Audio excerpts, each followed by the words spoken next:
ETV ప్రేక్షకులకి నమస్కారం. చెప్పాలని ఉంది కార్యక్రమానికి స్వాగతం. అణగారిన వర్గాల హక్కుల ఉద్యమాలపై పుస్తకాలు ప్రచురించిన సంస్థ హైదరాబాద్ బుక్ ట్రస్ట్. ప్రముఖ సామాజిక ఉద్యమకారిణి, ప్రచురణకర్త గీతా రామస్వామి గారు ఇవాల్టి మన కార్యక్రమం చెప్పాలని ఉందికి అతిథిగా విచ్చేశారు. నమస్కారం అండి గీతా రామస్వామి గారు. చెప్పాలని ఉంది కార్యక్రమానికి స్వాగతం. ఫస్ట్ హైదరాబాద్ బుక్ ట్రస్ట్ అని పెట్టారండి. ఇది పెట్టడానికి ప్రధాన లక్ష్యం ఏంటి, కారణం ఏంటి? ఇది 1980లో, అంటే దాదాపు 45 ఏళ్ళు అయిపోయినాయి. మాకేమనిపించిందంటే చదవడానికి తెలుగులో సాహిత్యం లేదు. అంటే మనకు 40 ఆ ప్రాంతంలో బాగానే వచ్చేది తెలుగులో పుస్తకాలు. 80లో అయితే సాహిత్యాలు అప్పుడు తక్కువ ఉండేది, చదవడానికి లేదు. అయితే ఏదైనా తెలుసుకోవాలంటే పక్క రాష్ట్రంలో ఏం జరుగుతుంది, రాజకీయాల్లో ఏముంది, చరిత్ర గురించి ఏముంది, మనకు సాహిత్యం లేదని మేము అనుకున్నాం. కొంతమంది మేము కలిసాం. ప్రధాన లక్షణాలు పుస్తకాలు చదవాలి, ప్రచురించినవన్నీ అన్న. పుస్తకాలు చదవడం కాదు, వరల్డ్లో ఉన్న మంచి సాహిత్యం అంతా మన తెలుగులో తీసుకొని రావాలని. ఇది తెలియాలి కదా మనకు. ఇప్పుడు మనం ఏదో కూపస్తు మండుకం లాగా మన రాష్ట్రంలో మాకు ఇట్లుంది, మీకు ఇట్లుంది, ఇట్లా చేస్తాం అనుకునే వరకు వేరే రాష్ట్రాల్లో ఏం జరిగినాయో, తప్పులు ఏమన్నాయి, అవన్నీ మనకు తెలుసుకోవాలంటే బయట నుంచే సాహిత్యం తీసుకొని రావాలి. సో దానికోసం హైదరాబాద్ బుక్ ట్రస్ట్ స్థాపించాము. మొదటి 3 పుస్తకాలు ప్రచురించడానికి, పబ్లిష్ చేయడానికి చాలా కష్టపడ్డారని విన్నాం. ఆ పుస్తకాల పేర్లు ఏమిటి, ఆ పుస్తకాల గురించి చెప్పగలరు? మొదటి 3 పుస్తకాలు వేమన్న వాదం, వేమన్న పద్యాలు. డాక్టర్ ఎన్ గోపి దాన్ని సేకరించి అనోటేషన్ ఇచ్చారు. రెండోది కూలి గింజలు, తక్కడి శివశంకర పిల్లైది, 2 ఎడంగడి మలయాళంలో, అది తెలుగులో కూలి గింజలని చేసాము. మూడోది రక్తాశ్రువులని, ఇంతకుముందు ప్రింట్ అయిన బుక్. అది నార్మన్ బెత్యూన్ అని కెనేడియన్ డాక్టర్, చైనాలో పనిచేశాడు. చైనాలో పనిచేసి ఆయన గురించి బుక్ వాళ్ళు రాస్తే చాలా బాగుంది బుక్. అంటే ఈ 3 పుస్తకాలు ఎలా అంటే ఇన్స్పిరేషనల్. మనం మన లోకంలో కాకుండా మనం ఇతర వాళ్ళతో మనం ఎలా వ్యవహరించాలి, మనం సమాజానికి మనం ఏం చేయగలుగుతామని ఒక రకంగా యూత్ కోసం ఇన్స్పిరేషన్ కలిగించడానికి ఈ 3 పుస్తకాలు ఆ టైప్ పుస్తకాలు.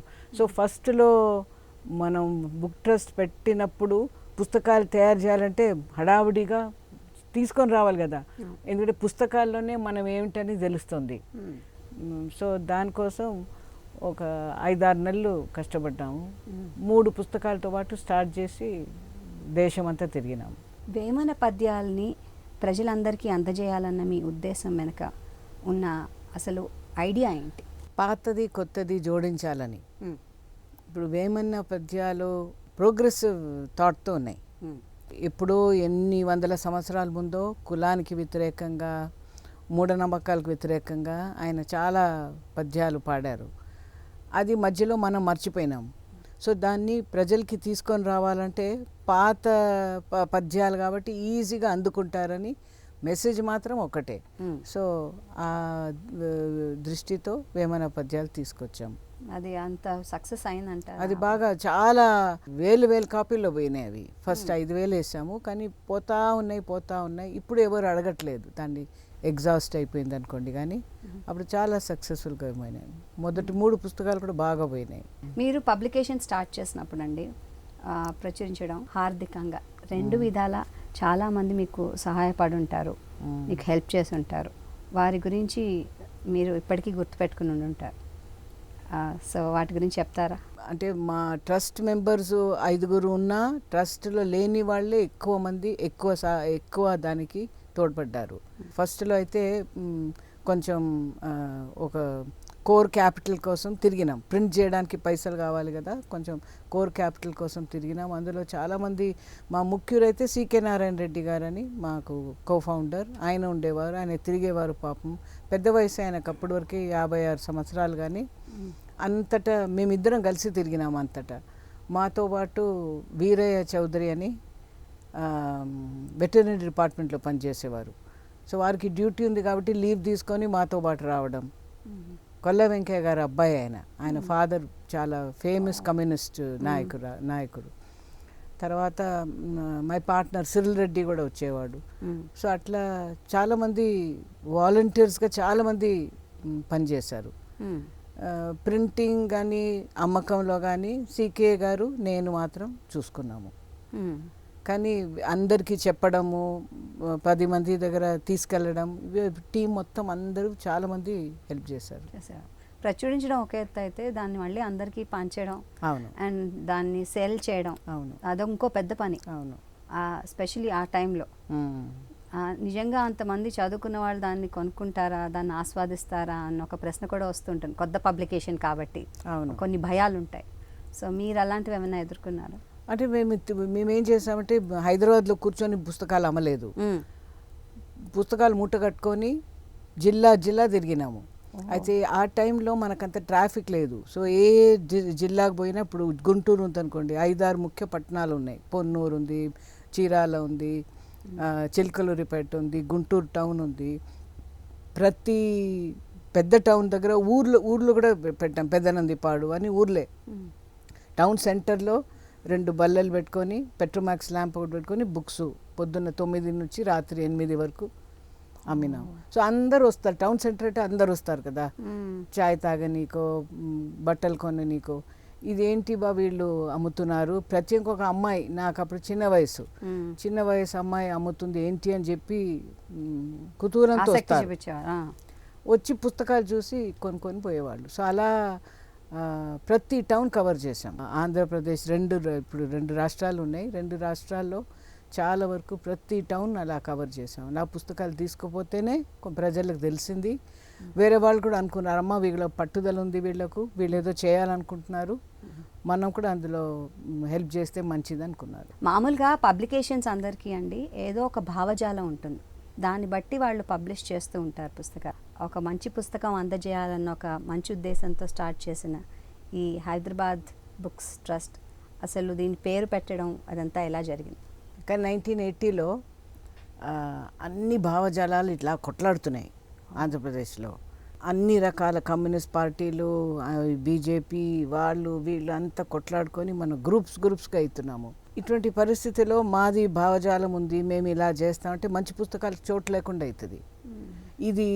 ఈ ప్రత్యేకంగా ఇంకొకటి ఏంటంటే, ఇలా ఫ్యాక్షన్స్గా డివైడ్ అయిపోయి ప్రతి దీన్ని మైక్రోస్కోప్తో చూడడం చేస్తారు. ఇది అలా ఉంది, ఇది ఇలా ఉందని విమర్శ మీద విమర్శ ఉంటుంది. సో మనం దాని నుంచి బయట ఉంటే మనం చేయగలుగుతామని మేము అనుకున్నాం. సో హైదరాబాద్ బుక్ ట్రస్ట్ కూడా న్యూట్రల్ పేరు. మేమంతా లెఫ్ట్ బ్యాక్గ్రౌండ్ నుంచి వచ్చాం కాబట్టి ఒక రకమైన పేర్లు ఉంటాయి. సో అది అవాయిడ్ చేసి హైదరాబాద్ బుక్ ట్రస్ట్ అని న్యూట్రల్ పేరు. బుక్స్ కూడా మనది అన్ని రకాల బుక్స్ మనం తేవాలి. అంటే భావజాలం అంటే బ్రాడ్గా ప్రోగ్రెసివ్ లిబరల్ భావజాలం అని అనుకున్నాం. కానీ కమ్యూనిస్టు సిద్ధాంతానికి మనం కట్టుబడి ఉండాలని, ఆ లిమిటేషన్లు ఉండాలని మేము అనుకోలేదు. మేమంతా కూడా లెఫ్ట్ బ్యాక్గ్రౌండ్ నుంచి వచ్చినా కూడా అన్ని రకాల సాహిత్యంలో మంచి గుణాలు ఉంటాయి, అవన్నీ మనం తెచ్చేది అవసరం. ఇప్పుడు ప్రజలకి మనది మాత్రం మనం చెప్తే ఇది గుర్రాలకు పెట్టినట్టు ఉంటుందండి. ఇది కళ్ళం వేసేస్తాం. ఇప్పుడు మనం యూనివర్సిటీకి వెళ్తాం అనుకోండి, కాలేజ్కి వెళ్తాం, బుక్స్ చదువుతాం, అన్ని రకాల బుక్స్ చదువుతాం. కాలేజ్కి వెళ్తే అన్ని కోర్సెస్ ఉంటాయి, కోర్సెస్ కూడా మిక్స్ అయి ఉంటాయి. సో మనం ఆ టైప్ ఆఫ్ పుస్తకాలు ఎందుకు తేవద్దు? మనం నేరోగా పెట్టుకొని ఇదే నువ్వు చదువు అని మనం ఎందుకు ఉండాలి? ఈ కులాలు, ఆడవాళ్ళ పట్ల ఏది బ్యాక్వర్డ్ థింకింగ్, మీరు ఇలా చేస్తున్నారు, మనం దాన్ని బ్రేక్ చేయాలంటే మనం ఆల్టర్నేటివ్ చూపెట్టాలి, బ్రాడ్గా ఉండాలి. సో అది కారణం. మీరు పబ్లిష్ చేసిన పుస్తకాల్లో 7 తరాలు, వైద్యుడి లేని చోటు, అంబేద్కర్ గారి గురించి ఒక పుస్తకం, ఈ 3 పుస్తకాలని మీరు ప్రచురించారు. సో దాని వెనకాలన్న అసలు ఐడియా ఏంటి అలాంటి పుస్తకాలు ప్రచురించడానికి? మీరు 3 పుస్తకాలు చూస్తే 3 చాలా బ్రాడ్ ఒక ఆలోచన గురించి మాట్లాడతాయి. ఇప్పుడు 7 తరాలు అలెక్స్ హేలీ రాసిన నీగ్రో చరిత్ర. 7 తరాలుగా వాళ్ళు ఆఫ్రికా నుంచి వచ్చి అమెరికాలో ఎలా బతికారు, ఎలా చదువుకున్నారు, ఎలా ఆ స్టేజ్కి వచ్చారని. అది తిరుగుబాటు చరిత్ర కాకుండా అణచివేత చరిత్ర, తిరుగుబాటు చరిత్ర 2 అందులో వస్తున్నాయి. వైద్యుడు లేని చోట 1980లో మేము తేవడం చాలా, నేను అనుకుంటున్నాను, వెరీ రెవల్యూషనరీ బుక్ అది. ఆ టైంలో గ్రామాల్లో మనకు హెల్త్ కేర్ అందుబాటులో లేదు, డాక్టర్స్ లేరు, డాక్టర్స్ ఉన్నా మన వాళ్ళకు అఫోర్డ్ చేయలేకపోతున్నారు, పోలేకపోతున్నారు. గవర్నమెంట్ హెల్త్ కేర్ చాలా పువర్ ఫెసిలిటీస్ ఉన్నాయి, ప్రైవేట్ కూడా అంత హెల్త్ కేర్ లేదు. సో ఆ టైంలో ఈ బుక్ తెచ్చినప్పుడు చాలామందికి మనం ఇంట్లోనే మనం ఏం చేయగలుగుతాం, ఏది సీరియస్ ఏది కాదు, ఎప్పుడు డాక్టర్ దగ్గర పోవాలి, అవగాహన వస్తుంది. సో ఆ బుక్ చాలా యూస్ఫుల్ బుక్. అంటే ఒక రకంగా ప్రతి ఇంటింటికి హెల్త్ కేర్ని తీసుకుపోయినట్టు. డాక్టర్ లేని చోట, వైద్యుడు లేని చోట. నాకు తెలిసి ఇప్పటికీ వర్తిస్తుందండి. ఇప్పుడు కూడా చాలా చాలా చోట్ల కానీ ఇప్పుడు తక్కువగానే ఉన్నాయి. న్యూస్ పేపర్స్లో ఆరోగ్యం గురించి చాలా రాస్తున్నారు. ఆ టైంలో లేదు, ఫోన్స్ వచ్చినాయి, ఇంటర్నెట్ మీద ఇన్ఫర్మేషన్ ఉంది. కానీ ఆ బుక్ ఇన్ఫర్మేషన్ కాకుండా, అంటే ఆయన పనిచేసిన ఆయన గ్రామాల్లో ఒక డాక్టర్గా పనిచేసిన ఆయన, ఇన్ఫర్మేషన్ వేరే, విజ్డమ్ వేరే. అవును, ఇన్ఫర్మేషన్ మీకు గూగుల్ అయినా ఇస్తుంది, కానీ ఆ ఇన్ఫర్మేషన్ ఎట్లా వాడాలి అనేది అది ఒక ఎక్స్పర్ట్ నుంచి మనకు వస్తుంది. మూడో బుక్ ఏమో అంబేద్కర్. అంబేద్కర్ మీకు 90 తర్వాత అంబేద్కర్ జనం దృష్టిలో బాగా వచ్చారు. సో 82లో మేము ఆ బుక్ తెచ్చినప్పుడు, ఆ బయోగ్రఫీ తెచ్చినప్పుడు, అది కూడా చాలా మార్పు తెచ్చిన బుక్. అరే ఇలా ఒక మనిషి ఉన్నాడు, ఇలా చేశారు, ఇలా బుక్ వచ్చిందని. All 3 were very important books మాకు. పుస్తకాలు తక్కువ చదువుతున్నారు ఈ మధ్య కాలంలో చాలామంది అన్నది ఒకవైపు ధోరణి ఉంటే, అలాగే రకరకాల పుస్తకాల ప్రదర్శనలు అంటే లైక్ ఎగ్జిబిషన్స్ ఉన్నప్పుడు చాలామంది వస్తున్నారు, కొంటున్నారు అని అంటున్నారు. మీరు ఒక పబ్లికేషన్లో ఉన్నవారు కాబట్టి చెప్పండి, ఎలా ఉంది ప్రస్తుతం పుస్తక పరిస్థితి? అవును, బుక్ ఫేర్కి మాత్రం బాగా వస్తారు. అది ఇప్పుడు ఒక రకంగా ఎలా అయిపోయిందంటే నెక్లెస్ రోడ్డుకి వస్తారు, నుమాయిష్కి వస్తారు. బుక్ ఫేర్ కూడా అలాగా ఫుడ్ కోర్ట్ ఉంటుంది, అందరు కలుస్తారు. కొంతమంది young people, boys and girls కలిసి వస్తారు. అంటే పేరెంట్స్ లేకుండా కలవడానికి కూడా అది ఒక ప్లేసు. అక్కడ చాట్ తినడానికి ప్లేస్, అన్ని విధాలుగా అది ఒక సెంట్రల్ ప్లేస్ ఆఫ్ ఎంటర్టైన్మెంట్ అయింది. సో బుక్స్ మాత్రం కాకుండా ఒక ఎంటర్టైన్మెంట్గా కూడా వస్తున్నారు. సోషల్ అవుటింగ్ కావచ్చు, ఒక ఎంటర్టైన్మెంట్కి వస్తున్నారు. సో బుక్స్ కొంటున్నారు నిజమే. మేము కూడా స్టాల్ పెట్టాము.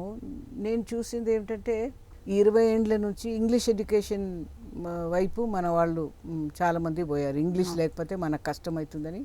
సో పిల్లలకి తెలుగు చాలామందికి చదవడానికి రావట్లేదు, మాట్లాడుతున్నారు, సినిమాలు చూస్తున్నారు, చదవడానికి రావట్లేదు. సో రీడర్షిప్ న్యాచురల్గా కొంచెం తగ్గుతుంది, తగ్గకుండా పోదు. ఇంగ్లీష్ రీడర్షిప్ పెరుగుతుంది, ఎందుకంటే మీకు లిటరేట్ ఉన్న వాళ్ళు ఇంతే కదా. ఒక 20 ఏండ్ల ముందు రీడర్షిప్ ఎందుకు తగ్గలేదంటే అప్పుడు దళిత కుటుంబాల నుంచి చాలామంది చదువుకొచ్చారు. అంతకుముందు 80sలో అంతమంది చదవలేదు. 2000 వరకల్లా చాలామంది దళిత పిల్లలు చదువుకున్నారు కాబట్టి మాకైతే రీడర్షిప్ తగ్గలేదు. కానీ ఇటీవల కాలంలో కొంతవరకు ఏమిటంటే ఇంగ్లీష్ వైపు పోతున్నారు కాబట్టి తగ్గిందేమో అని అనుమానం. కానీ ఈ మధ్యలో కొత్త పబ్లిషర్స్ కూడా చాలా రకంగా పుస్తకాలు వేస్తున్నారు. అంటే ఒక రకంగా అది లైట్ లిటరేచర్, దాంతో కూడా రీడర్షిప్ పెరుగుతుందేమో అని అనుమానం. సో నాకేమనిపిస్తుంది అంటే ఒక భాష బతకాలంటే దానికి అప్స్ అండ్ డౌన్స్ ఉంటాయి. సో ఇప్పుడు డౌన్ వచ్చింది, బహుశా అప్పులోకి పోతుందేమో అనుమానం. మీ స్వస్థలం ఎక్కడ? మీ అమ్మ నాన్నగారు, మీ కుటుంబ నేపథ్యం గురించి చెప్పగలరు? మా అమ్మ నాయన తమిళ్ వాళ్ళు, కానీ వాళ్ళు బహుశా ఒక 500-600 సంవత్సరాల ముందు కేరళ మైగ్రేట్ అయ్యారు. 300 500 తెలియదు నాకు. కేరళ మైగ్రేట్ అయ్యారు. తిరువనంతపురంలో మా అమ్మ వాళ్ళు ఉండేది. మా నాయన వాళ్ళు హరిపాడని చిన్న ఊరు ఆలప్పుడ దగ్గర. స్వస్థలం వాళ్ళది అది, కానీ మా ఫాదర్ సెంట్రల్ గవర్నమెంట్లో ఉన్నారు కాబట్టి మేము అంతటా తిరిగినాము. నేను పుట్టింది షోలాపూర్, మా అక్క పుట్టింది రాజ్కోట్, ఇంకో అక్క పుట్టింది ఇంకెక్కడో. సో అంతటా తిరిగినాం కాబట్టి. 3 అమ్మాయిలు, 5 మేము. సో సెలవులకు మాత్రం మేము కేరళ పోయేవాళ్ళము. అండ్ సో నేను 4. ఇంట్లో తమిళ్ మాట్లాడతాం, కానీ ఆ తమిళ్ మలయాళం టింజ్ తమిళ్ ఉంటుంది. మా తిండి అంతా కూడా కొంచెం కేరళ టైప్ ఫుడ్ ఉంటుంది. సో ఒక రకంగా ఎటు ఫిట్ కాని వాళ్ళం మేము. సో మేము అంతటా తిరిగినాం కాబట్టి ఇంట్లో మేము అక్క చెల్లెలు మాత్రం ఇంగ్లీష్లో మాట్లాడేవాళ్ళం. మా అమ్మ నాకు లెటర్ ఎప్పుడైనా రాయాలంటే తనకు తమిళ్ స్క్రిప్ట్ రాదు, మలయాళంలో నేర్చుకున్నారు కదా. తమిళ భాష మలయాళంలో రాసేది. ఓ సో అది తమిళ వాళ్ళు చదవలేరు because script Malayalam. Correct. So నేను మలయాళం అతని దగ్గర, నాకు కూడా మలయాళం రాదు, మలయాళం అతని దగ్గర తీసుకుపోతే ఆయన చదివి నాకు చెప్తాడు, కానీ అదేముందో నాకు తెలియదు, తమిళ్లో ఉంటుంది. సో అది చాలా మాది మిక్స్డ్ అప్బ్రింగింగ్ లాగా అయింది. మీకు ఐఐటిలో వచ్చినప్పటికీ మిమ్మల్ని చేర్చలేదు మీ నాన్నగారని మీరు మీ పుస్తకంలో రాయడం చదివాం మేము. సో ఎందుకు అలా అయిందంటారు అప్పట్లో? అంటే నేను 4th కదా, 4th అయ్యే వరకు ఎగ్జాస్ట్ అయిపోతారు, ఫైనాన్సెస్ కూడా వాళ్ళకి తక్కువ ఉంటాయి. ఫస్ట్ మా చక్కని మెడిసిన్ చదివించినాడు, సో దానికే కొంచెం డబ్బులు అయి ఉంటాయి. సో నేను వచ్చే వరకు ఐఐటి అంటే ఫుల్ స్కాలర్షిప్ ఉండదు, ఫీజు కట్టాల్సి వస్తుంది. పైగా అమ్మాయిలంతా చదువుకుంటే, హాస్టల్లో చదువుకుంటే వాళ్ళు ఏమవుతారో తెలియదు. ఉంటుంది కదా ఏ తల్లిదండ్రికి ఆ టైంలో భయం ఉంటుంది, ఎవరితో అయినా ఫ్రెండ్షిప్ చేసుకొని ఇంకో కులం ఆయనతో పెళ్లి చేసుకుంటుందేమో అని భయం ఉంటుంది, పరువు పోతుందని. సో మొత్తం మీద వద్దన్నారు, నేను హాస్టల్లో పెట్టను, ఇక్కడే నాకు అప్పుడు స్కాలర్షిప్ వచ్చేది, సైన్స్ టాలెంట్ స్కాలర్షిప్, బాగానే పైసలు వచ్చేది. అది నేను ఐఐటి పోతేనేమో ఆ స్కాలర్షిప్ రాదు, మామూలుగా డిగ్రీ చేస్తే ఆ స్కాలర్షిప్ వచ్చేది, కాబట్టి డిగ్రీ చదువుకున్నా. నాకైతే బాగా కోపం వచ్చింది. అదే అబ్బాయి ఉంటే వాళ్ళు హెసిటేట్ చేయకపోయేది కదా, అమ్మాయి కాబట్టి వద్దన్నారని చాలా ఫీల్ అయినాను. ఇంటి వాతావరణం వల్ల మీలో ఒక రెబెలియస్గా, తిరుగుబాటుగా ఉన్న గీతా గారు బయటపడ్డారు అని మీరు రాసుకున్నారు మీ చరిత్రలోనే. సో అది ఎలా వచ్చిందంటారు? ఏ విషయాల వల్ల మీరు అలా అయ్యారంటారు? ఏమన్నా మాకు చెప్పగలరా? స్కూల్లో సైన్స్ చదువుతాం, బాటనీ ఉంటుంది, జువాలజీ ఉంటుంది. మా అమ్మ ఏమనేది, బాయ్స్ పక్కకు కూర్చోవద్దు, బాయ్స్తో మాట్లాడొద్దు, పక్క కూర్చున్నా నీ కడుపులోకి వస్తుంది, ప్రెగ్నెంట్ అయిపోతావు అని మా అమ్మ అనేది. అప్పుడు మనకు సైన్స్లేమో చూపిస్తారు, ఎట్లా కన్సెప్షన్ ఎట్లా అవుతుందని చూపిస్తారు. అరే మా అమ్మ ఇట్లా చెప్పేది, ఇదేమో అట్లా అని. ఇటువంటివన్నీ చాలా కుదిరిపోయినాయి. అంటే ఏజ్ ఆఫ్ 12 to 15 తెలుసుకుంటాం మనం, ఈ బాడీలో మార్పులు వస్తున్నాయి, సైన్స్ బాగా అప్పుడు చదువుతాం, అర్థమవుతుంది. 5-6 ఏండ్లకు అంత అర్థం కావు, కానీ 12 ఏండ్లకు అన్నీ అర్థమవుతాయి కదా. ఇవన్నీ మూఢనమ్మకాలు, ఇవన్నీ వాళ్ళు ఇలా చెప్తారు అనేది బాగా నాకు ఏర్పడింది, కాన్ఫిడెన్స్ వచ్చేసింది. అదే టైంలో మా అన్నిటికన్నా పెద్ద అక్కని పెళ్లి చేసి ఇచ్చారు. వెరీ స్మార్ట్ ఆమె, బ్యాంక్ మేనేజర్గా చేసేది. నాకు చేసేది అంత అక్కలే కదా, అమ్మాళ్ళు ఏం చేస్తారు, చిన్న అక్కలే అందరికీ చేసి పెడతారు. మా అక్కకు పెళ్లి అయిన తర్వాత ఏదో ఒక ఇష్యూ మీద డిఫరెన్స్ అయిపోయి కట్టెతో కొట్టాడు ఆయన మా అక్కను, భర్త కట్టెతో కొట్టే ఏడ్చుకుంటే పాపను ఎత్తుకొని ఇంటికి వచ్చింది. అయితే నాకు అప్పుడు అనిపించింది, అమ్మ ఇది వాళ్ళు చెప్పేది అబద్ధాలు కాకుండా ఈ సమాజం అంతా బుటక సమాజం, ఇంత మంచి మా అక్క, ఇంత తెలివిగలది, ఇంత అన్ని పని చేస్తుంది, బాగుంటుంది, అన్ని చదువుకుంది, కట్టెతో కొట్టుకొని ఏడ్చుకొని వస్తుంటే ఈ పెండ్లీలు మనం చేయనే వద్దు. తర్వాత అందరు దాన్ని కప్పిపెట్టేస్తారు, పెద్దవాళ్ళంతా కలిసి అయ్యో ఇట్లా వద్దు అట్లా వద్దు, మళ్ళీ మీరు అడ్జస్ట్ కావాలి అని చెప్తారు కదా. కట్టె కొట్టిన వాడిని మనం అడ్జస్ట్ ఎందుకు, తిరిగి కట్టెతో కొట్టాలి కదా, మీరు అడ్జస్ట్ అయిపోయని చెప్తారు. ఇదేంటి, ఇది మరీ ఘోరం అని. అప్పుడు మొత్తం నాకు బ్రేక్ అయిపోయింది, దాంతో ఫుల్ బ్రేక్ అయిపోయి మనం వాళ్ళు చెప్పింది ఏది నమ్మద్దు, మన కాళ్ళ మీద మనం నిలబడాలి అని నాకు స్ట్రాంగ్ ఒపీనియన్ వచ్చేసింది. మీకు 21 ఏళ్ల వయసులో మీకు ఒక షాక్ ట్రీట్మెంట్ ఇచ్చి మీ ఆలోచనల్ని మార్చుకోమని అలా చేశారని మీరు మీ ఆటోబయోగ్రఫీలో రాశారు. అసలు అలా ఎందుకు జరిగింది, అండ్ అది మీకు ఏమన్నా పనికొచ్చిందంటారా, లేకపోతే ఇంకా మీరు రెబెల్ లాగా తయారయ్యారు? అప్పటి వరకే నాది సెట్ అయిపోయింది. నేను ఎంఎస్సి మానేసి మొత్తం ఫుల్ టైమ్గా ఉద్యమంలోకి దిగినాను. ఫుల్ టైమ్గా దిగి అప్పుడు ఎమర్జెన్సీ వచ్చింది కాబట్టి అండర్ గ్రౌండ్ కూడా పోవాల్సి వచ్చింది. ఆ టైంలో నన్ను పిలిచి ఇది షాక్ అంటే పిలిచి మా అమ్మ చనిపోతుందని పిలుచుకున్నారు. మా అమ్మకి హార్ట్ అటాక్ వచ్చిందంటే మళ్ళీ ఇంటికి పోతే తాళం వేసి సైకాట్రిక్ ట్రీట్మెంట్ అని ఇప్పించారు. సైకాట్రిక్ ట్రీట్మెంట్ ఇప్పిస్తే బాగానే కష్టమైంది, అంటే నాకు కొంతవరకు మెమరీ డిస్ట్రాయ్ అయింది. కానీ 3 నెలల తర్వాత ఎస్కేప్ అయిపోయి తిరిగి వచ్చాను. అప్పుడు నాకు ఇంకా గట్టిగా నమ్మకం కుదిరింది. ఇప్పుడు వాళ్ళు మామూలుగా ఇది చేయవద్దు, అది ముట్టొద్దు, భర్త కొట్టినా పడాలి, ఈ అన్నీ అవి చెప్తారు కదా. కాకుండా ఇంత ఘోరాలు కూడా వాళ్ళు దిగుతున్నారని చాలా గట్టిగా నమ్మకం వచ్చేసింది. గట్టి నమ్మకం వస్తుంది. అస్సలు వినొద్దు, మన మీదనే మన ఆధారపడి ఉండాలి. ఇంత మొండిగా ఉన్నారు వాళ్ళంటే, మనమంత మొండిగా తయారు కాకపోతే మన లైఫ్ మన చేతిలో ఉండొద్దని నాకు ఇంకా గట్టి నమ్మకం ఏర్పడింది. దాని తర్వాత ఏం చేశారు మీరు? దాని తర్వాత అంటే ఈ మూవ్మెంట్లోనే ఫుల్గా ఉండి, అంటే ఎమర్జెన్సీ అయిన తర్వాత నక్సలైట్ ఉద్యమంతో కూడా భేదాభిప్రాయాలు వచ్చి బయటికి వచ్చాను. Lance, guns, cost and women అని ఈ స్వీ చరిత్రని చక్కటి ఆటోబయోగ్రఫీ రూపంలో మీరు రాసుకున్నారు. సో అది రాసుకున్నందుకు మీరు ఎలాంటి ఒక స్వేచ్ఛని పొందారు? వేరే వాళ్ళు అది చదివిన తర్వాత వాళ్ళు ఇంత బాగా రాశారో, ఇంత ఎన్నో మంచి విషయాలు మాకు చెప్పారు, లేకపోతే ఇలా జరిగిందా అని మీతో మాట్లాడినప్పుడు మీకు ఎలాంటి ఒక మానసిక తృప్తి కానీ ఎలాంటిది లభిస్తుంది? అసలు నా మీద ఫోకస్ రావడం నాకు చాలా ఎంబారస్మెంట్, ఇష్టం లేదు నాకు. సో బుక్ నేను నా కోసం రాసుకున్నాను. అది బుక్గా వచ్చింది, అది వేరే, అది ఒక యాక్సిడెంట్. నా కోసం నేను రాసుకున్నాను. మా భర్త చనిపోతే నాకు ఆ బాధ తట్టుకోవడానికి నాకు సలహా ఏమి ఇచ్చారంటే, మీ సంతోషం ఉన్న రోజుల గురించి మీరు డైరీ లాగా రాసుకుంటే మీరు ఆ బాధ తేరిపోతుందని చేస్తే అది తీసుకొని 2 monthsలో పటాపటా రాసేసాను. సో బుక్ వచ్చిందంటే మా ఫ్రెండ్ దాన్ని చదివి ఇది బుక్ వేసేస్తామని బుక్ వేసేసాడు. ఈ బుక్ వచ్చిన తర్వాత చాలామంది 20 నుంచి 30 వయసు ఉన్న వాళ్ళు చదివి వాళ్ళు నా దగ్గరకు వచ్చారు. అది నాకు చాలా మంచిగా అనిపించింది. ఎందుకంటే ఒక రకంగా నాకేమనిపిస్తుంది అంటే, మనకున్న అనుభవం వాళ్లకు మనం బుక్ ద్వారా చెప్పగలిగినాము. వాళ్ళు ఏమిటంటే, ఇది రకరకాల స్పందనలు వచ్చినాయి చిన్నపిల్లల నుంచి. అరే మా అమ్మ ఎందుకు ఇలా ఉందని నాకు ఇప్పుడు అర్థమవుతుందని ఒక ఆమె, ఒక ప్రశ్నించే గుణం వస్తుంది. అంటే తర్వాత ఇవన్నీ వీలవుతుందని, పాసిబిలిటీ ఉందని. చాలామంది ఏమిటంటే మనం చేయలేము, మన వల్ల కాదు, అరే ఈమె ఇవన్నీ చేస్తుందంటే మనం కూడా చేయగలుగుతామని ఒక రకంగా కాన్ఫిడెన్స్ రావడం.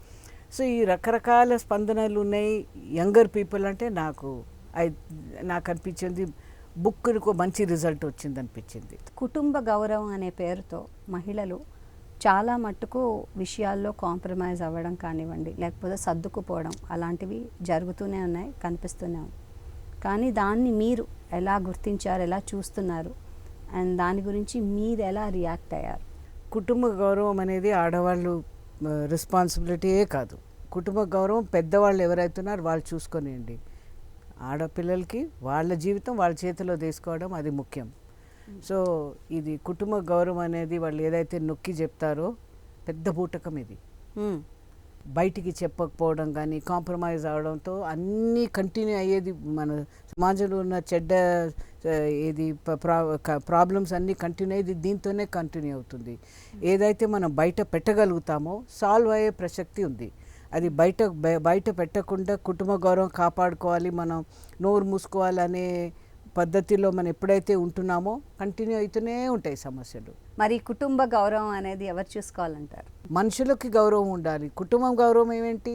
ఆ తర్వాత కుటుంబ గౌరవం అనేది ఏదైతే ఫాల్స్ కాన్సెప్ట్ ఉందో దాన్ని కాపాడేది ఆడవాళ్ళ మీద ఎందుకండి బర్డెన్ వేసేది? మనమేంటి, మగవాళ్ళు లేరా, పెద్దవాళ్ళు లేరా, చిన్నవాళ్ళు లేరా, సమాజం లేదా? ఇప్పుడు మీరు పిల్లల్ని కనమంటున్నారు, పిల్లల్ని కనాలి, బయట ఉద్యోగం చేయాలంటే ఎవరండి ఆడవాళ్ళకి హెల్ప్ చేసేది? సమాజానికి రెస్పాన్సిబిలిటీ లేదా? పిల్లలు రేపు సమాజానికే కదా సేవ చేసేది. మరి అట్లయితే మీకు చైల్డ్ కేర్ సెంటర్స్ ఎక్కువ ఉన్నాయి, మీకు మెటర్నిటీ లీవ్ ఎక్కడ? పిల్లలు అసలు ఒంట్లో బాగాలేకపోతే తల్లి ఎందుకు లీవ్ తీసుకొని చూసుకోవాలి? సమాజం ఏం హెల్ప్ చేస్తుంది? క్రేషెస్ ఉన్నాయా వర్క్ ప్లేసెస్లో? ఇవన్నీ మన కుటుంబ గౌరవం ఎందుకండి? సమాజానికి గౌరవం ఉండాలి.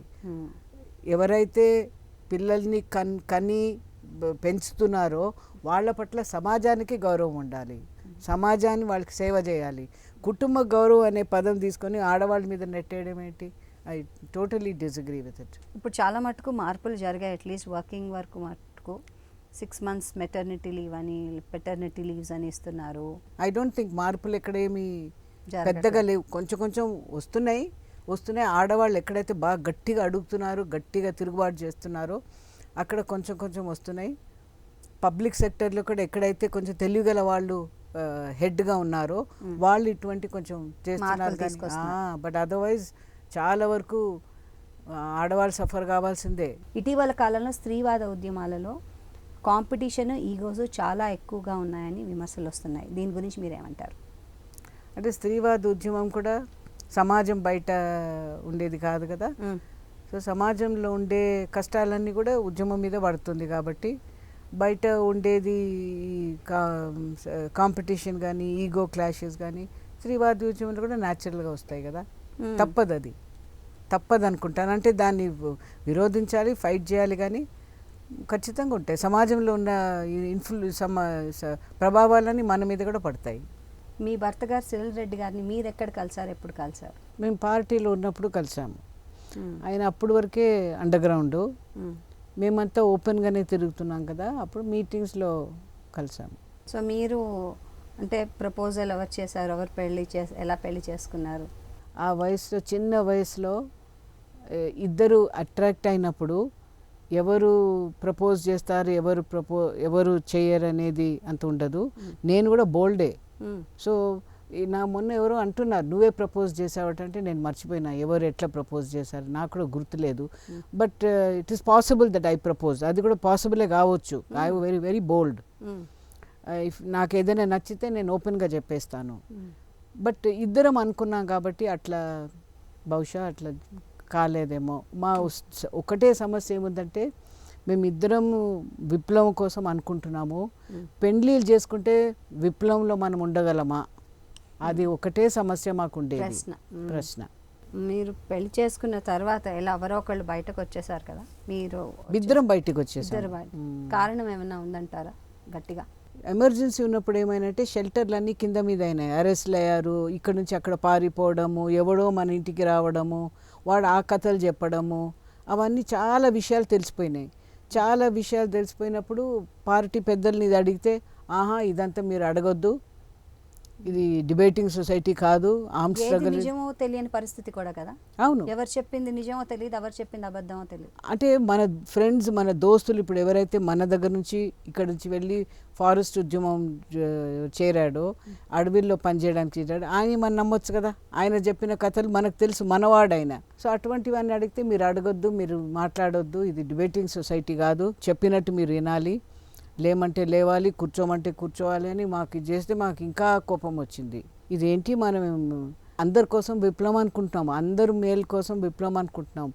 పార్టీ ఒక డెమోక్రటిక్ పద్ధతిలో నడవాలి, కానీ లేమంటే లేవాలి, కూర్చోమంటే కూర్చోమంటే పద్ధతి కాదని కొట్లాటలు మా దాంట్లోనే మేము బాగానే కొట్లాడినాం. నేను మాత్రం కాదు, చాలామంది మేము యంగ్ పీపుల్ అంతా కొట్లాడినాం. కొట్లాడి మేము మొత్తం మీద ఒక 30 మంది మేము బయటకు వచ్చాము. విప్లవ ఉద్యమం నుంచి బయటకు వచ్చేసిన తర్వాత పరిస్థితి వేరేగా ఉంటుంది. అంటే మళ్ళీ మీరే స్వయంగా మీకంటూ ఒక స్థానాన్ని ఏర్పరచుకోవాలి. మీరు ఇంకా విప్లవాతులు కాదని ప్రూవ్ చేసుకునే ఒక ప్రాబ్లం వస్తుంది. మేము వెళ్ళిపోయినా హైదరాబాద్ నుంచి. ఇక్కడ ఉంటేనేమో ఖచ్చితంగా అరెస్ట్ అవుతాము, షూట్ చేస్తారు, సరెండర్ చేయాలి, మీరు చెప్పినట్టు ప్రూవ్ చేయాల్సి వస్తుంది. సో అలా చాలా ఏళ్ళు ఉన్న తర్వాత మళ్ళీ ఇక్కడికి వచ్చారు మీరు. చాలా ఏళ్ళ తర్వాత అలా అజ్ఞాత వాసనలో ఉన్నట్టు ఉన్నారు మీరు. అవును. అలా ఎన్న 10 ఏళ్ళ ఎన్నేళ్ళు? లేదు, 80లో తిరిగి వచ్చాము. 75లో ఎమర్జెన్సీ ఉంటే 5 ఏళ్ళ తర్వాత హైదరాబాద్కి. అంత సేఫ్ ఇంకా ఎవరు కాల్చి చంపారంటే వచ్చాము 80లో. దాని తర్వాత ఈ పబ్లికేషన్ కంపెనీని మొదలుపెట్టారు. వైలెన్స్ అనేది చిన్న విషయం కాదు. అంటే ఇప్పుడు కుక్క మీద రాయేయడం చిన్న విషయం కాదు, ఒక పిల్లవాడిని కొట్టడం చిన్న విషయం కాదు, ఒక ఆమెని కట్టె తీసుకొని కొట్టడం చిన్న విషయం కాదు. Any kind of violence oppose చేయాలి నేను అనుకుంటాను ఖచ్చితంగా. తర్వాత ఏ వైలెన్స్కైనా మనం చేస్తే దానికి తిరుగుబాటు వస్తుంది. స్టేట్ దగ్గర నుంచో ఎక్కడి నుంచో తిరుగుబాటు వస్తుంది. అది ఏదైతే రెస్పాన్స్ని, రిటాలియేషన్ని మనం తట్టుకోగలుగుతామా, తట్టుకునేటప్పుడు మన జనం మీద ఎక్కువ బరువు మళ్ళీ వేస్తామా, ఎన్నో విషయాలు ఉన్నాయి ఆలోచన చేసేది.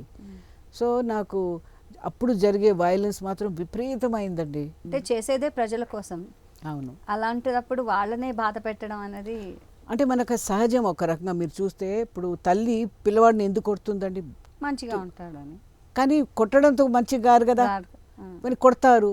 అంటే మనకు సహజంగా మన అన్నిట్లో మనకు వైలెన్స్ వస్తుంది. ఎవడి మీద, రోడ్ మీద ఎవడో చూస్తా అనుకోండి భార్యని కొడుతున్నాడు, అరే భార్యని కొడుతుంటే నా భార్య నీకేమవుతుంది అంటాడు. నా భార్యను నేను కొడుతున్నా అంటే చాలా సహజంగా అనుకుంటాం. ఈ సహజం అనేది నేను అపోజ్ చేస్తాను. అది మైండ్లెస్ అంటాను. నువ్వు వైలెన్స్ చేస్తున్నావు, ఆలోచించు ఎందుకు చేస్తున్నావు, దానికి రిపర్కషన్స్ ఏమున్నాయి, రిజల్ట్ ఏమొస్తుంది, నువ్వు చేసేది న్యాయమేనా, ఎన్నో ఉన్నాయి దానికి. మైండ్లెస్గా ఏదో చేతిలో తుపాకీ ఉంటే ఏదో చేతిలో నీకు బలం ఉంది కాబట్టి నువ్వు అది వాడుతావా, అది మైండ్లెస్ అంటాను. అప్పుడు ఒకనాటి విద్యార్థి నాయకుడైన జార్జ్ రెడ్డి గారి మరణం ఎలాంటి ప్రభావాన్ని చూపించింది మీ కుటుంబం మీద? ఎందుకంటే ఆయన మీ శ్రీవారి సోదరుడు కాబట్టి ఎలాంటి ప్రభావం చూపించిందంటే? జార్జ్ రెడ్డి చనిపోయాకనే నేను ఉద్యమంలో వచ్చాను. మా పెండ్లి 3 ఏళ్ళ తర్వాత జరిగింది. సో ఆ టైంలో సరిగ్గా ఏమైంది నేను ప్రత్యక్షంగా చూడలేదు. నాకు తెలిసింది ఏమిటంటే బయటేమో జార్జ్ రెడ్డి గురించి ఇంత అంటారు, సినిమాలు తీశారు, ఇంత గొప్పవారు అంటారు, కానీ వాళ్ళ కుటుంబం మాత్రం బాగా సఫర్ అయింది. వాళ్ళమ్మ 6 నెలలు చనిపోయింది, జార్జ్ రెడ్డి వాళ్ళమ్మ. అంటే తినడం మానేసింది, తినడం మానేసి పెట్టేసుకున్నారు. 6 నెలల్లో చనిపోయింది. అంటే ఇంత ఆమె భర్త లేకుండా పిల్లల్ని పెంచింది, 5గురిని పెంచింది, కానీ ఇది తట్టుకోలేకపోయింది. తర్వాత కుటుంబం కూడా అటు తల్లి చనిపోతే పిల్లలు అటు ఇటు అయిపోతారు కదా. ఒక ఆమె మైసూర్లో ఉంది, ఒక ఆమె ఒరిస్సాలో ఉంది, ఒక అన్న ఏమో పంజాబ్లో ఉన్నారు. దూరం దూరం అయిపోయి ఒకరికి దగ్గర హెల్ప్ లేకుండా అయిపోయారు. మా వారేమో ఇంజనీరింగ్ చదివి మామూలుగా ఉద్యోగం చేయాలనుకున్నారు. ఈ వాజ్ నాట్ యాక్టివిస్ట్, అట్లా ఏం కాదు, బ్రదర్తో పాటు ఉన్నాడు. కానీ ఇట్లా జార్జ్ని చంపాడు కాబట్టి ఆయన ఏదైతే పెట్టిపోయారో అది నేను ఎత్తుకోవాలని పూర్తి చేయాలని మూవ్మెంట్లో దిగాడు. సో జార్జ్ రెడ్డి మరణంతో వాళ్ళ కుటుంబం చాలా సఫర్ అయిందని నాకు అనిపిస్తుంది. ఇప్పుడు హైండ్ సైట్లో, నేను అప్పుడు ప్రత్యేకంగా చూడలేదు, కానీ హైండ్ సైట్లో నాకు అనిపించింది చాలా సఫర్ అయ్యారు వాళ్ళు. మీ లైఫ్లో అత్యంత సంతోషకరమైన సమయం అంతా కూడా ఇబ్రాహీంపట్నంలో ఉన్నప్పుడు జరిగింది అని మీరు అన్నారు. మరి ఆ సమయంలో మీరు ఏం చేశారు, ఏంటి అంత మీకు సంతోషాన్ని ఇచ్చిన? జనం మనతో ఉన్నారు, మన జనం మధ్యలో ఉన్నాం. ఏది చేసినా 10 మంది ఉన్నారు. ఏ నిర్ణయం తీసుకున్నా ఊరు వాళ్ళు నిర్ణయం తీసుకుంటున్నారు. బరువు మన మీద లేదు. మనం తప్పు చేస్తున్నామంటే 10 మంది కరెక్ట్ చేయడానికి కాదు, 10 మంది ఎట్లా చెప్తే నాకు రెస్పాన్సిబిలిటీ లేకుండా పోయింది. ఎందుకంటే ఇబ్రాహీంపట్నంలో చేసినప్పుడు నేను ఒకటే అనుకున్నాను, జనానికి హాని కలిగించొద్దు, వాళ్ళు సఫర్ కావద్దు. సో దాని అర్థం ఏంది, మనం ఏదో ఒక పని చేస్తున్నామంటే అన్ని నిర్ణయాలు జనం మీద వేస్తాం. మీరు చెప్పండి ఏం చేయాలని, ఇది ఉంది, ఇది ఉంది, ఇది ఉంది, మనం ఇది చేస్తే ఇలా అవుతుంది, ఇదంతా మనం చెప్పగలుగుతాం, కొంచెం మనకు అనుభవం ఉంది కాబట్టి. నిర్ణయం మీ మీద ఉంది. సో అది ఎంత సంతోషకరమైంది. మన మీద ఆ బరువు లేదంటే చాలా స్వేచ్ఛ ఫ్రీ అవుతాము. తర్వాత వాళ్ళు నిర్ణయం తీసుకుంటే సపోర్ట్ ఇస్తాం ఫుల్గా, నీతో పాటు నేను ఉంటాను అన్నిటికీ. కానీ నువ్వే ఉన్నావు కదా, నువ్వే లీడరు, నువ్వే నిర్ణయం తీసుకున్నావు, నువ్వే చెయ్యి చేసినప్పుడు మనం ఎంటూ ఉంటాం. కాబట్టి మన మీద ఆ బరువు లేదు. మనం ఏమైనా తప్పు చేస్తున్నామా, మోసం చేస్తున్నామా, అనవసరంగా మనం ఎవరికో హాని కలిగిస్తున్నామా, ఆ బరువు మన మీద లేదు. ఆ బరువు దిగిపోయింది కాబట్టి సంతోషం అన్నా నేను. గ్రామీణ ప్రాంతాల్లో సోషల్ సైంటిస్ట్ అలాగే హ్యుమానిటేరియన్ సైంటిస్టులు వాళ్ళు కూడా అక్కడ జరిగే ప్రాబ్లమ్స్ అన్నిటికీ సొల్యూషన్ ఇవ్వలేకపోతున్నారు, గుర్తించలేకపోతున్నారు అని మీరు ఒకసారి అన్నారు. అసలు అలాంటి ప్రాబ్లమ్స్ ఏంటి, దానికి మీ సమాధానం ఏమిటి? అసలు నేను బుక్కులు అయితే పేరు ఎత్తుకున్నాను. సమస్య ఏముందంటే చాలా వరకు ఇవి ఆధిపత్య కులాల నుంచి వచ్చిన వాళ్ళు, ఊర్లో వాళ్ళు జీతగాళ్ళు పెట్టుకునేవాళ్ళు, అప్పుల కోసం వాళ్ళ అన్ననో తమ్ముడో ఎవడో అప్పు ఇవ్వకపోతే రాయిబెట్టి జీతగాడిని వంగిపిచ్చి అప్పు వసూలు చేయించడము, గవర్నమెంట్ పొలాలు 200 ఎకరాలు కబ్జా చేయడము, తర్వాత ఇది మాల మాదిగల నుంచి ఆడవాళ్ళు ఎవరైనా నచ్చితే ఇంట్లోకి లాక్కో రావడము. మరి ఇటువంటి కుటుంబాన్ని వచ్చిన వాళ్ళు ఎట్లా రికగ్నైజ్ చేస్తారు చెప్పండి? కుటుంబంలోనే వాళ్ళు జరిగే పెత్తనానికి వాళ్ళ కళ్ళు మూసుకుపోయినాయి. వాళ్ళు ఏమి సమాధానాలు చెప్తారు? దాన్ని గుర్తించరు కూడా కదా, అది ఒక సమస్యగా గుర్తించరు. వీళ్ళు ఎవరైతే అక్కడ అణచివేయబడుతున్నారో వాళ్ళు మనుషుల్లాగా కూడా వాళ్ళని గుర్తిస్తలేరు. సో వాళ్ళు సోషల్ సైంటిస్ట్ కానీ వాళ్ళు ఏ పదవిలో ఎన్ని డిగ్రీస్ పొందినా వాళ్ళకి ఏమి ఇది ఉంటుంది. సఖీ స్కీమ్లో మిషన్ నారీ శక్తి కింద గవర్నమెంట్ వాళ్ళు రకరకాల స్కీమ్స్ చేశారు అండ్ రక్షిస్తున్నారు కూడా విమెన్. సో ఆ సఖీ స్కీమ్లో ఉన్న ఇది ఎంతవరకు ఇప్పుడు యూస్ఫుల్గా ఉందంటారు? మీరు చూసిన దానికి ఇప్పటికి ఎంత మార్పు వచ్చిందంట? చాలా చాలా మార్పు వచ్చింది. మేమేమి చేసిన రోజులో విమెన్స్ పోలీస్ స్టేషన్ కూడా లేవు. ఎక్కడో మారుమూలన విమెన్స్ పోలీస్ స్టేషన్ అంతా మగవాళ్ళే ఉంటారు, అందులో ఒక్క లేడీ కానిస్టేబుల్ ఉంటే ఉంటుంది. ఇప్పుడు మాత్రం నేను సఖీ నా కూడా సమస్యలు ఎవరైనా ఏదైనా చెప్తే సఖీ దానికి తీసుకుపోవడం జరుగుతుంది. నాకు భలే ఆశ్చర్యపడిపోతున్నాను, అమ్మ ఎంత మార్పు వచ్చింది. అంటే అమ్మాయిని ఎవరో భర్త కొడుతున్నాడు, ఏదైనా చేస్తున్నాడు, వెంటనే షెల్టర్ దొరుకుతుంది, పోలీస్ కేసు పట్టించుకుంటా. అంటే అన్నీ 100% ఓకే నేను అంటలేను, సమస్య ఉంది. కానీ అమ్మాయికి హాస్టల్ ఫెసిలిటీ, ఫ్రీ ఫుడ్, ఒక సేఫ్ రిఫ్యూజ్ ఉందని చాలా ఆశ్చర్యపడిపోతున్నాను, ఇంత హెల్ప్ ఉందని. కానీ ఇది బహుశా అందరికీ తెలుసో తెలియదో నాకు అది అనుమానం ఉంది. కానీ చాలా నాకు అనిపిస్తుంది పోలీస్ కానీ విమెన్ వెల్ఫేర్ డిపార్ట్మెంట్, ఎన్జిఓస్ కూడా చాలా దీన్ని పట్టించుకొని బాగా చేస్తున్నారు. చాలా సర్ప్రైజ్ అయినాను, అరే ఇంత బాగా చూస్తున్నారు, ఇదే ఆడవాళ్ళకి చేస్తున్నారు కదా. దళితుల్లో కూడా వేరే వర్గాలు కూడా ఉన్నాయి, అణచివేయబడ్డ వర్గాలు, దళితులు ఉన్నారనుకోండి, వాళ్ళకు కూడా ఇలాంటి హోమ్స్ ఇలాంటివి పెడితే ఎంత బాగుంటుంది గవర్నమెంట్. ఓన్లీ ఆడవాళ్ళకి మాత్రం పెట్టడం ఎందుకని అనుకున్నాను మైండ్లో. ఎందుకంటే మా టైంలో చాలా సఫర్ అయ్యారు. ఇప్పుడు కూడా ఈ ఇండ్లలో పెట్టుకుంటారు పని వాళ్ళని కొడతారు కూడా. కొట్టినప్పుడు నువ్వు ఏది ఉమెన్ ఉంటే నీకు షెల్టర్ ఉంది, మ్యాన్ ఉంటే నీకు షెల్టర్ ఉండొద్దా? అందరికీ షెల్టర్ ఇవ్వాలి కదా పేదవాళ్లకు. మైగ్రెంట్స్ ఉన్నారు, కోవిడ్ టైంలో ఎంత సఫర్ అయ్యారు, నడుచుకుంటూ పోయారు, వాళ్ళకి షెల్టర్ లేదు.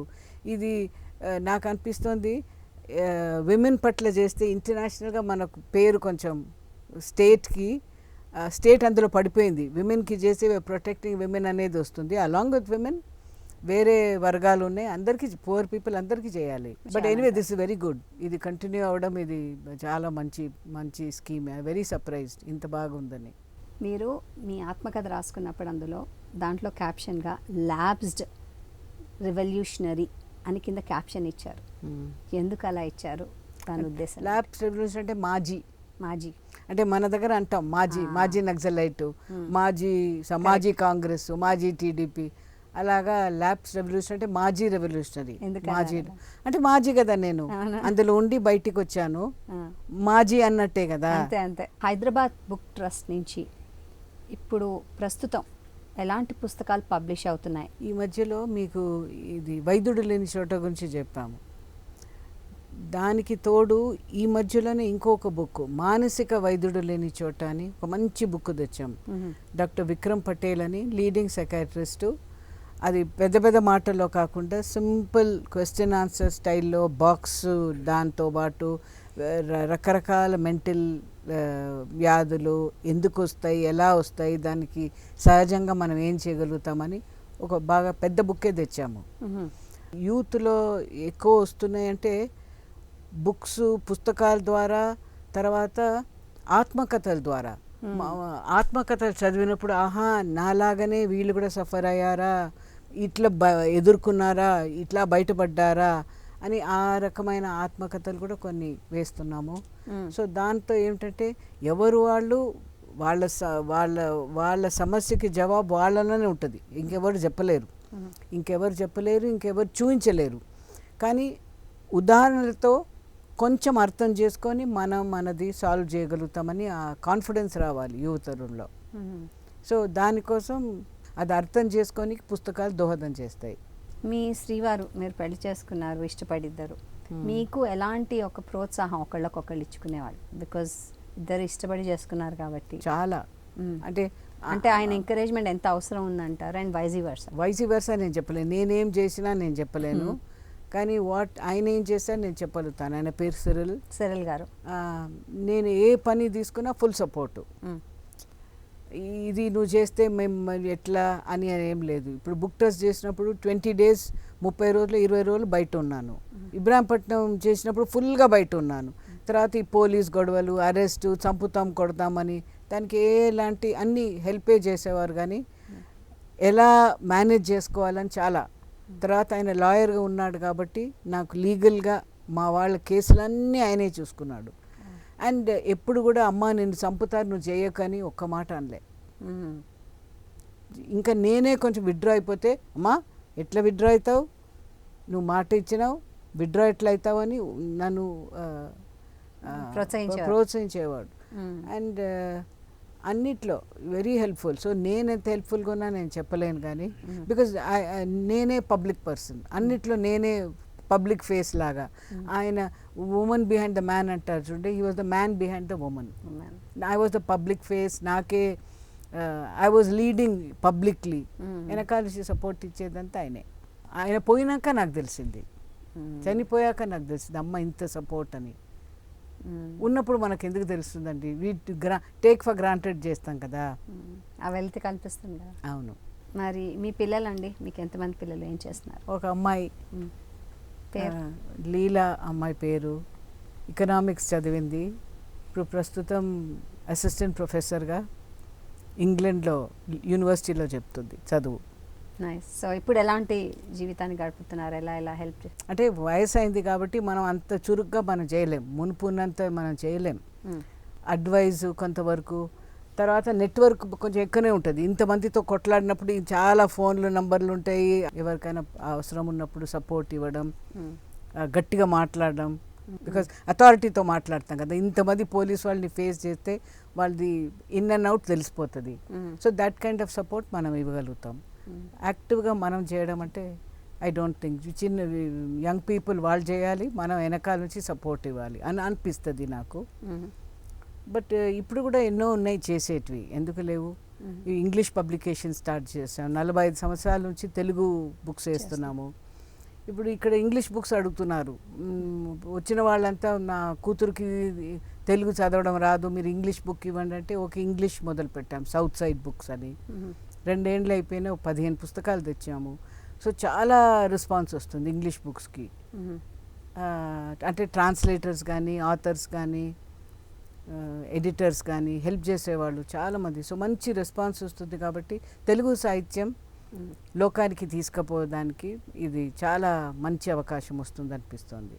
సో పబ్లికేషన్ కూడా మీతో పాటు ఇంకా ఉన్నారా అండి? నేను చాలామంది ఉన్నారు. ఇంగ్లీష్లో పనిచేయడానికి అయితే చాలామంది ముందుకు వస్తున్నారు, తెలుగులో పనిచేయడానికి అంత లేరు. దట్ మీన్స్ తెలుగు సాహిత్యంని ఇంగ్లీష్లో లోకానికి తీసుకుపోవడం ప్రయారిటీ అనుకుంటున్నారు. మీరు మొదలెట్టిందేమో తెలుగులో, వేరేవన్నీ కూడా తెలుగులోకి అనువదించాలని, ఇప్పుడు తెలుగు అన్ని కూడా వేరే భాషల్లో అనువదించాలి. అవును, బాగుందండి. గీతా రామస్వామి గారు, చాలా సంతోషం మీతో ఇలా కూర్చుని మాట్లాడడం, బోల్డని విషయాలు తెలుసుకున్నాం, మీ ధైర్యం, మీ సాహసాల గురించి తెలుసుకున్నాం. థ్యాంక్ యూ వెరీ మచ్ వచ్చినందుకు చెప్పాలి. Thank you. ఈ కార్యక్రమాన్ని ఈటీవీ విన్ మొబైల్ యాప్లో కూడా వీక్షించండి.